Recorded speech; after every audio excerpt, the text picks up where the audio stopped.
Captain America: The Brave New World is finally out to watch for the public, following all the controversy behind the film before it was even released. But going into a movie that was told by the media that it will fail and be a bad film, I'm here to say that it was actually a solid film. I'm not going to say that it was an amazing film and it took my breath away, but I can gladly say that it was a solid addition to the MCU. Especially considering the recent flaws the multiverse saga has had. With having stuff that I liked about the film, there are still plenty of flaws, so I will be giving a full spoiler-free review about the film by discussing the good stuff, the bad, and what I thought overall about the film. I will also talk about all the teases for the lead up to the X-Men that this movie will play a role in. Also, don't forget to leave a comment at the end of this video with your thoughts about the movie. With that being said, jumping into the good stuff about the film, the lead up to the X-Men that this movie has is definitely what got me the most excited while watching the movie. Just a quick heads up, I guess this could be a mini spoiler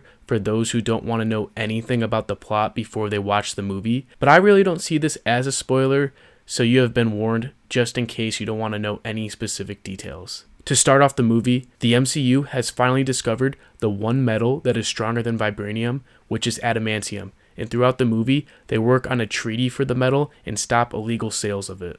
The introduction to adamantium is extremely important to the MCU, as that can make vibranium less of a hot target, which can affect the Wakandans. And there's a famous X-Man that has an adamantium skeleton that goes by the name of Wolverine. We know that there is an X-Men movie that is in the works to take place after the multiverse saga, and already had a few hints to the X-Men in the past few projects. But the introduction to adamantium is the biggest setup we have had so far, as it leads directly to the most famous of all the X-Men, Wolverine. So I would expect from now on to continue to get more and more X-Men teases as they are building up the mutants before they are fully released to the MCU.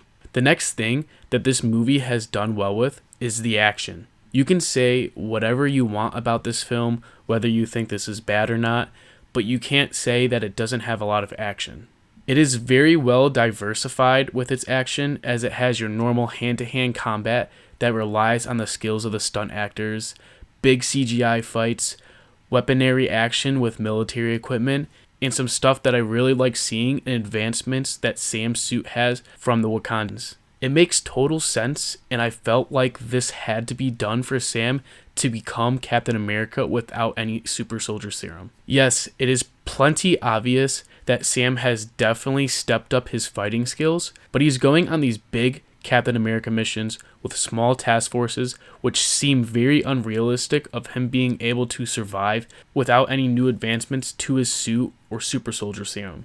I really do like the addition of the kinetic energy that was first introduced with the Black Panther's new suit. Now, staying on Sam, I do think they do a good job at continuing his character after the Falcon and Winter Soldier show. He is trying to continue the mantle of Captain America and live up to Steve Rogers, but also do things different in his own ways that work better for him to separate himself from Steve. It is nice to see the relationship that has grown with Isaiah and how he helped him become a normal citizen again. I like how we finally got a big acknowledgement of the Celestial that is sticking out of the Indian Ocean. I always question on how the world will react to that and what their plans will be to do with it. But this movie has finally answered those questions for me. Something that I have mixed good and bad opinions on about this film was the tone and storyline of the movie, kind of feeling like Captain America: The Winter Soldier. The Winter Soldier is my favorite MCU movie, so when I was getting some of those vibes, I was digging it. The music felt a bit similar, and the two-man hunt with Torres to search for answers about potentially a government inside takeover was kind of similar to what was going on in Winter Soldier. But that also leads me into the bad section. Even though I liked having the Winter Soldier tones, it also played a negative effect on how it wasn't executed as well as Winter Soldier was. The concept of the storyline was good, but the execution of it all wasn't all that great with the different layers of villains that took place and how they kept on trying to surprise you saying, nope, this is the main antagonist. Actually, nope, gotcha again. This is actually the main antagonist. That kind of got annoying because I feel like a superhero movie is only as good as its villain, and not paying full attention to the main villain makes the movie feel like it's missing a piece. Also, the villain's main goal throughout the film felt pretty weak. I won't say what his main goal was, but for such a smart character, he could have crafted up something much greater than what it was meant to be at the end. Also, he seemed easy to defeat, which I feel like his villain arc needed to expand much more. You definitely understand the villain's motive, but his plan was a bit blah. This movie also wasn't flashy with a bunch of surprises and cameos besides one cameo that wasn't even much of a surprise, but I'm happy it didn't rely on all that fancy stuff to please the crowd. There are certain movies that are meant to shoot for the moon with stuff like that, like Endgame or most recently Deadpool and Wolverine, but some movies are meant to be more grounded and just tell a good story that leads into bigger stuff that could do all the crowd pleasing. The post-credit scene is the biggest part to hint at huge things coming for the future, but I won't talk about it until the very end for those who don't want to be spoiled for it. So stick around to the end to hear about the post-credit scene if you aren't worried about spoilers. One other thing I will say that was pretty unrealistic about this film and I didn't like, even though he has upgrades to his suit and has new technology from the Wakandans, it did seem like he had a lot of plot armor and he really wasn't taking much damage at all. Like, especially during the Hulk fight, this dude should have been a lot more hurt. I don't care about his suit or any advancements that he has had with it. They should have showed him be more hurt, and I don't think he should have been as powerful as they depicted him to be. Overall, I did think the film was entertaining. It wasn't perfect.